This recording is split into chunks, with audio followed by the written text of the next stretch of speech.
सबसे पहली खबर आपके सामने अमेरिका से रखते हैं, जहां पर प्रेसिडेंट इलेक्ट डोनाल्ड ट्रंप ने 10 निकाती खड़ाक कर दिया है। जी हां, मैंने लफ्ज़ खड़ाक इस्तेमाल किया है। मैंने ये नहीं कहा कि 10 निकाती प्लान का ऐलान किया है। वैसे तो मुझे यही कहना चाहिए, क्योंकि सदर ट्रंप ने अपनी कौम को, अमेरिकी कौम को ये बताया है कि जीतने के बाद जब वो हल्फ लेंगे, अमेरिकी सदर का हल्फ लेने के बाद वो कौन से 10 काम सबसे पहले करेंगे, या उनकी कौन सी 10 ऐसी प्रायोरिटीज़ हैं जिनको वो सबसे पहले अचीव करने की कोशिश करेंगे। उन 10 निकात का उन्होंने ऐलान किया है, लेकिन उन 10 निकात के अंदर कुछ ऐसी चीज़ें हैं जिनसे हम कह सकते हैं कि उन्होंने अमेरिकी इस्टेब्लिशमेंट या डीप स्टेट को, या वहाँ के चौधरी निज़ामुद्दीन के गले को डायरेक्टली हाथ डाल दिया है। उनमें से एक ऐलान ऐसा है कि उन्होंने कहा है कि मैं डीप स्टेट को, मतलब कि अमेरिकी इस्टेब्लिशमेंट को मुकम्मल तौर पर जड़ से उखाड़ कर ख़त्म कर दूंगा। दूसरा ऐलान उन्होंने ये किया है कि जो ऐसे फौजी जनरल्स जिन्होंने अफगानिस्तान से जब फौजें निकाली तो अपनी जो उनके फ़राइज़ थे उसमें कोई भी कोताही की है, उनसे इस्तीफ़े ले लिए जाएंगे या उन्हें नौकरी से निकाल दिया जाएगा। उसके बाद एक ऐलान उन्होंने और फरमाया कि जो अमेरिकी इंटेलिजेंस एजेंसीज़ हैं, उनमें से जिसने अमेरिकी शहरियों की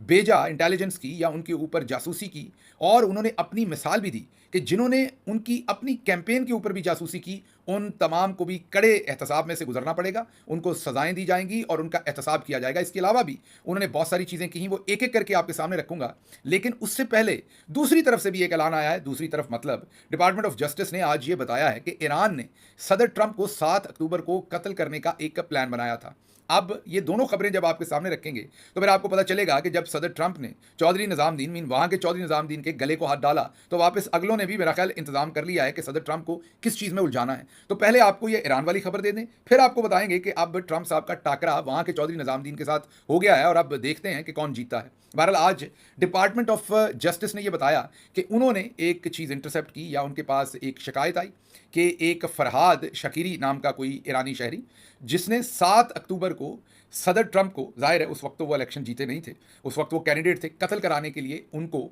ईरान के जो नेशनल गार्ड्स हैं उनकी तरफ से इंस्ट्रक्शन आई कि 7 दिन के अंदर अंदर सदर ट्रंप को कत्ल कर दिया जाए। एक प्लान बनाएं और उसे एग्जीक्यूट कर दें और सदर ट्रंप को कत्ल कर दें। और उसने कहा कि उनके साथ 2 लोग अमेरिका के अंदर से भी शामिल हुए, जो उन्होंने एक अमेरिका के अंदर रहने वाली जर्नलिस्ट, जो ईरान के अंदर जो खवातीन स्कार्फ उड़ती हैं, सर ढांपती हैं, उसके बारे में वो बहुत क्रिटिकल हैं। अमेरिका में रहने वाली ये जो जर्नलिस्ट है और अक्सर उसके खिलाफ लिखती हैं, फ्रीडम ऑफ अपना एक्सप्रेशन इस्तेमाल करती हैं और ईरान के ऊपर कड़ी तनकीद करती हैं। तो अब ये जो साहब हैं फरहाद शकीरी, इन्होंने कहा है कि ईरान ने उनसे इस जर्नलिस्ट को भी कत्ल कराने के लिए कहा, जिसके लिए उन्होंने अमेरिका में मुकीम 2 लोगों से रब्ता किया, और उसके साथ साथ सदर ट्रंप को भी कत्ल कराने के लिए उन्होंने उसे सुपारी दी। सुपारी तो मैं लफ्ज़ इस्तेमाल कर रहा हूँ, जाहिर है। और उन्हें कहा कि 7 दिन के अंदर अंदर इन्हें कत्ल कर दें, मीन 14 तारीख तक इन्हें कत्ल कर दें। लेकिन अगर आप इन्हें 14 तारीख तक कत्ल नहीं कर सकते तो फिर अभी कत्ल मत कीजिएगा। फिर जब सदर ट्रंप इलेक्शन जीत जाएं, इलेक्शन ख़त्म हो जाए, तो उनके ख्याल में सदर ट्रंप जो है वो इलेक्शन नहीं जीत पाएंगे, हार जाएंगे, तो उसके बाद इनकी सिक्योरिटी दुरुस्त नहीं होगी या कम होगी, तो इनको तब कत्ल करना आसान होगा, फिर आप तब कत्ल कर दीजिएगा। अब इसमें बड़ी सारी इंटरेस्टिंग फैक्ट्स हैं। फैक्ट्स ये हैं कि जो साहब हैं फरहाद शकीरी, ये अमेरिका के अंदर नहीं है, ना अमेरिका ने इन्हें पकड़ा है। अमेरिका ने 2 अमेरिका के अंदर कोई और शहरी हैं जिन्हें अरेस्ट किया हुआ है, जिनको इसके साथ लिंक कहा जा रहा है। इसके बारे में बताया जा रहा है कि ये अफ़गानिस्तान का, शायद अफ़गानिस्तान में ये पैदा हुआ था, उसके बाद ईरान का शहरी बना, ईरान से ये अमेरिका आया, अमेरिका में इसने शहरियत ली और उसके बाद इसने अमेरिका में डाका डाला, रॉबरी की, जिसके लिए ये 14 साल जेल में रहा। 14 साल के बाद इसे अमेरिका से डिपोर्ट कर दिया गया और इस वक्त ये अमेरिका में नहीं है बल्कि ईरान में है। अब इसमें बड़ी इंटरेस्टिंग बात है, बल्कि फ़नी बात है कि अब एपी, एसोसिएटेड प्रेस और दूसरी तमाम जो न्यूज़ एजेंसीज़ हैं वो ये रिपोर्ट कर रही हैं कि इन साहब ने ईरान से बैठ के जो अथॉरिटीज़ हैं अमेरिकी, उनको इंटरव्यूज़ दिए हैं और उनको ये बताया है कि मुझे ईरानी अथॉरिटीज़ ने ये काम दिया था कि मैं मार दूँगा। ये बड़ी इंटरेस्टिंग सारी डेवलपमेंट है कि एक शख्स अमेरिकी अथॉरिटीज़ के पास नहीं है, डिटेन नहीं है, वो ईरान में बैठा हुआ है, वो टेलीफोन के ऊपर ये सारे क्लेम कर रहा है। और एसोसिएटेड प्रेस ये भी कह रही है कि उसके कुछ क्लेम्स जो हैं वो उनके सोर्सेज कह रहे हैं कि दुरुस्त हैं, कुछ गलत हैं, लेकिन ये ट्रंप को मरवाने वाला क्लेम जो है ये दुरुस्त है। तो बात पूरी, मेरा जो एनालिसिस है उसमें बात किसी तरफ समझ नहीं आती। ना तो वो बंदा अभी तक डिटेन्ड है, ना इनके कब्जे में है, वो ईरान में बैठा हुआ है और ईरान से फ़ोन पर तो कोई भी कुछ कह सकता है। और फिर उसका जो क्रिमिनल रिकॉर्ड है कि वो पहले रॉबरी कर चुका है, और अब जब वजह दी जाती है कि वो खुद तो डिटेन नहीं है, तो वो अमेरिका को ये सारी इन्फॉर्मेशन क्यों दे रहा है? तो कह रहे हैं कि उसका कोई एसोसिएट है, कोई उसका जानने वाला है, वो अमेरिकी जेल में है, तो वो ये सारी इन्फॉर्मेशन रेंडर कर रहा है ताकि उसको छुड़वाया जा सके। तो इसकी फ्लिप साइड ये भी तो हो सकती है कि वो ये झूठ घड़ के एक वादा माफ गवाह या इस सारी चीज़ को ऑर्केस्ट्रेट कर रहा हो ताकि अपने किसी एसोसिएट की वो जेल टर्म जो है वो अमेरिका में कम करवा ले। बहरहाल इस पर हतमी बात करना तो मुश्किल है क्योंकि ये एक डेवलपिंग स्टोरी है, लेकिन अब इसको जोड़ते हैं जो सदर ट्रंप ने वहाँ वहाँ के चौधरी निज़ामुद्दीन के गले में हाथ डाला, तो चौधरी निज़ामुद्दीन ने, अब मेरा ख्याल वहाँ के चौधरी निज़ामुद्दीन ने ट्रंप को पहले से ही उनको बिजी करने का उन्होंने प्लान बना लिया। अब ट्रंप को वो यकीन दिला दिया, मेरा ख्याल उन्होंने, या दिला देंगे कि ईरान आपको मरवाना चाहता है। तो ट्रंप के बारे में अमूमी तौर पर ये कहा जाता है कि वो थोड़े जज्बाती हैं, और अगर उन्होंने ये बेट ले ली, उन्होंने इस चीज़ पर यकीन कर लिया, तो फिर कौन सी डीप स्टेट उन्होंने ख़त्म करनी है, कौन सी इंटेलिजेंस एजेंसीज़ के खिलाफ जाना है, कौन से दूसरे काम करने हैं, फिर तो वो मसरूफ़ हो गए इस काम में। तो मतलब ये कि इंटेलिजेंस एजेंसीज़ ने और इस्टेब्लिशमेंट ने उनको आने से भी पहले ही मसरूफ़ कर लिया, और उनकी तमाम तर जो तवानाइयाँ होंगी, जिन तवानाइयों से वो डीप स्टेट को ख़त्म करना चाहते थे, इंटेलिजेंस एजेंसीज़ के खिलाफ एक्शन लेना चाहते थे, फौजी जनरल से रिज़ाइन लेना चाहते थे, उनको वो इधर ही खपा देंगे कि आपको कत्ल कर दिया जाएगा या आप कत्ल हो जाएंगे, या करने लगे थे। और ट्रंप साहब कोई नई शायद जंग शुरू ना कर बैठे, और इन तमाम मामलात के अंदर उलझा कर जो असल काम उन्होंने ऐलान किया था उससे उनको इज्तनाब करवा लिया जाएगा। अब उन्होंने जो बड़े बड़े ऐलान किए, मैं क्विकली बता दूं। एक तो उन्होंने कहा कि ऐसे तमाम जो ब्यूरोक्रेट्स हैं, जो गंदे ब्यूरोक्रेट्स हैं, जिन्होंने गंद डाला हुआ है अमेरिका की हुकूमत के अंदर, उन तमाम को वो 2020 का जो एग्जीक्यूटिव ऑर्डर है उसे री इशू करेंगे। मीन सदर की जो पावर्स हैं उनको इस्तेमाल करेंगे जो उन्होंने पहले भी इशू किया था अपने लिए, और उनको वो उनकी पोजीशन से हटा देंगे। फिर उन्होंने कहा कि ऐसे तमाम करप्ट एक्टर्स जिन्होंने नेशनल सिक्योरिटी और इंटेलिजेंस की एजेंसीज को कब्जे में ले रखा है, मीन उनके अंदर वो बहुत बड़ी बड़ी पोजीशंस पर बैठे हुए हैं, उन सबको वो हटाएंगे और सारे गंद को हटाएंगे और उन सबको चलता करेंगे और इन एजेंसीज को वो बिल्कुल क्लीन करेंगे। फिर उन्होंने कहा कि FISA की जो कोर्ट्स हैं उनमें टोटल रिफॉर्म करेंगे। करप्ट जजेस जो सीमिंगली कोई केयर नहीं करते कि उनके सामने सच लाया जा रहा है या झूठ, उन सबको उनकी पोजीशन से हटाया जाएगा। फिर उन्होंने कहा कि जो ऐसे तमाम हॉक्सेस और अब्यूज़ ऑफ पावर करने वाले हैं उनको हम अपने मुल्क में से, मीन जो ऐसे लोग जो सियासी मुखालफिन के खिलाफ केसेस बनाते हैं या अपनी पोजीशन को अब्यूज़ करते हैं गवर्नमेंट पोजीशंस के ऊपर होते हुए, उन सबको उनकी पोजीशन से हटाएंगे। फिर उन्होंने कहा कि एक मेजर क्रैकडाउन लॉन्च करेंगे ऑन गवर्नमेंट लीकर्स जो मिलके फेक न्यूज़ फैलाते हैं गवर्नमेंट के अंदर से, और मीडिया के लोग मिलके जो फेक न्यूज़ फैलाते हैं और एक ऐसा फॉल्स नैरेटिव क्रिएट करते हैं, बयानिया बनाते हैं पूरे का पूरा अमेरिका के अंदर, और जो जाहिर है सदर ट्रंप के खिलाफ बनाया हुआ था, वो जो आपको पता है कांग्रेस की बिल्डिंग वाशिंगटन DC के ऊपर जो अटैक था, जिस तरीके से उसको जैसे हमारे यहाँ 9 मई बनाया गया था, वो बिल्कुल उन्हीं के बैकग्राउंड को सोचते हुए देखते हुए, और जैसे ही वो 9 मई हुआ था तो फ़ौरन ये जो रजीम थी ये पाकिस्तान में से वाशिंगटन DC के साथ लिंक करना शुरू हो गई थी। तो आज ट्रंप ने कहा कि ये जो तमाम फॉल्स नैरेटिव हैं और गवर्नमेंट्स और डेमोक्रेसी के खिलाफ ये काम करते हैं मीडिया वाले, इनके खिलाफ भी एक्शन लिया जाएगा, और जहां जरूरत पड़ी क्रिमिनल चार्जेस जो हैं वो भी प्रेस किए जाएंगे, मतलब कि इन लोगों को जेलों में भी डालने की कोशिश की जाएगी। फिर उन्होंने कहा कि जो इंस्पेक्टर जनरल का ऑफिस है उसे इंडिपेंडेंट किया जाएगा, फिजिकली सेपरेट किया जाएगा फ्रॉम द डिपार्टमेंट जिनको वो ओवरसी करते हैं, ताकि जो डीप स्टेट है उसके ऊपर भी चेक एंड बैलेंस रखा जा सके, इस्टेब्लिशमेंट के ऊपर भी चेक एंड बैलेंस रखा जा सके। फिर उन्होंने कहा कि कांग्रेस को वो कहेंगे कि एक इंडिपेंडेंट ऑडिटिंग का सिस्टम बनाए जिससे इंटेलिजेंस एजेंसीज, जी हाँ, खुफिया एजेंसीज के तमाम जो बजट हैं और जो वो जासूसी करते हैं उन तमाम चीज़ों को ओवरसी करेंगे। वो देखें किसकी क्यों वो जासूसी करते हैं, अपने शहरियों के खिलाफ डिसइंफॉर्मेशन की जो कैंपेन वो रन करते हैं, और जिन्होंने की है उनके ऊपर क्या चार्जेस लगाने हैं, उनको क्या सजाएं देनी है और उनका कैसे कला कमा करना है। जिन्होंने माजी में किया उनको सजाएं दी जाएंगी, ये उन्होंने ऐलान किया। 8वां ऐलान उन्होंने किया कि उन्होंने continue the effort launched by Trump administration to move parts of the जो फेडरल ब्यूरोक्रेसी, उन्होंने बेसिकली इसमें यह कहा है कि जो फेडरल ब्यूरोक्रेसी है 8वें नंबर पर उन्होंने,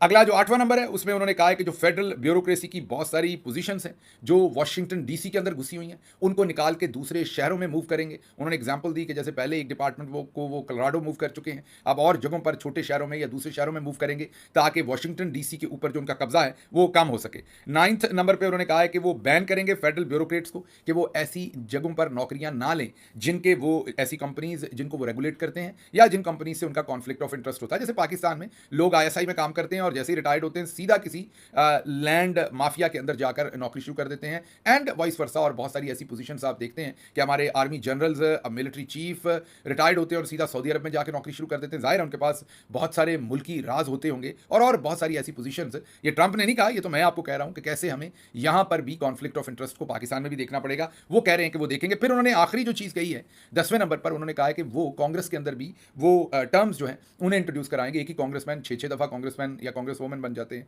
8-8 दफ़ा बन जाते हैं या 6-6 दफ़ा, 7-7 दफ़ा, तो वो कहेंगे कि 1 या 2 दफ़ा सिर्फ कांग्रेस और सेनेट का इलेक्शन लड़ें, ताकि जो भी आपके पास आइडियाज़ हैं, आप उन्हें डिलीवर करें और उसके बाद चलते बनें। ये वो 10 निकात हैं, जो मेजर हैं, जो पूरी तरह से शेक करके रख देंगे अमरीकी मौजूदा रियासत को और एस्टैब्लिशमेंट को। अब जो मैंने आपको बताया है, जो दूसरी तरफ से ऐलान हुआ है, जो हाफ कुक्ड अभी तक तो सिचुएशन नज़र आ रही है, डेवलपिंग स्टोरी है, तो कोई हतमी राय मैं नहीं दे सकता। लेकिन जो मेरा एनालिसिस है, वो ये लग रहा है कि वहाँ के चौधरी निज़ामुद्दीन ने ट्रंप साहब को मसरूफ़ करने का पहले ही तरीका ढूँढ लिया है, लेकिन मुझे बहुत ही ज़्यादा वाज़ेह है कि ट्रंप इनके काबू आएँगे नहीं। अगली खबर है जी कि जावेद हाशमी ने कहा है कि इमरान खान ने जितनी मुश्किल जेल काट ली है, अब वो एस्टैब्लिशमेंट से ना डील करेगा ना टूटेगा। वो उस पॉइंट को क्रॉस कर चुका है, जितनी मुश्किल जेल वो काट चुका है, उसके बाद ना उसे डील करने की ज़रूरत है, ना इनके साथ बातचीत करने की, ना बाहर की किसी हुकूमत की उनको मदद लेने की ज़रूरत है, बल्कि अब एस्टैब्लिशमेंट उनके सामने घुटने टेकेगा। उसके बाद अगली जो खबर है, वो सलमान अकरम राजा साहब, जो पाकिस्तान तहरीक इंसाफ के सेक्रेटरी जनरल हैं, उन्होंने इमरान खान से मिलने के बाद अवाम को ये बताया है कि इमरान खान ने वाज़ेह पॉलिसी दी है कि हम अमेरिका समेत किसी मुल्क की तरफ नहीं देखेंगे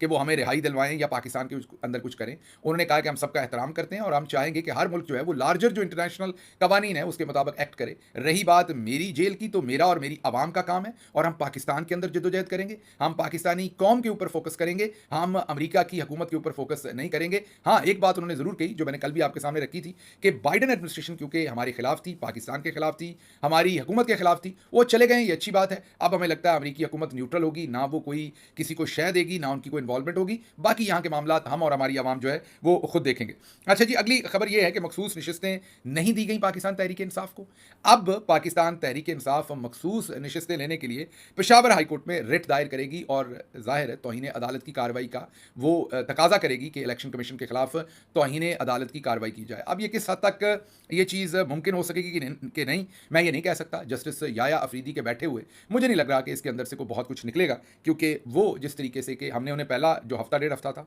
इन गुड फेथ हमने उन्हें स्पेस दी, और क्योंकि उनके पहले 4-5 ऐसे इकदाम थे कि हमने कहा कि कहने को तो ये बहुत आसान है, क्योंकि मैंने पहले दिन भी कहा था कि जो आसान तज्जिया था वो यही था कि वो जिस तरीके से army chief general Asim Munir और दूसरी मिलिट्री इस्टेब्लिशमेंट के साथ मिलकर डील करके जस्टिस मंसूर अली शाह की जगह पर वो चीफ जस्टिस बन गए हैं, तो ईजीली अंडरस्टैंडेबल है कि वो वही लाइन टो करेंगे। लेकिन हम उसके बावजूद इन गुड फेथ उनको मौका देना चाहते थे, उनके लिए खुशगवानी रखना चाहते थे, और फिर उन्होंने जो इनिशियल एक्शन किए उनसे भी लगता था कि वो शायद कुछ बेहतर करना चाहते हैं। लेकिन अब तो बिल्ली थैले से बाहर आ चुकी और हमें पता है कि ऐसी तमाम चीज़ों पर मेरा नहीं ख्याल कि वो कुछ ज़्यादा कर सकेंगे। अच्छा जी, अगली खबर है इंसदाद दहशतगर्दी की जो अदालत है लाहौर की,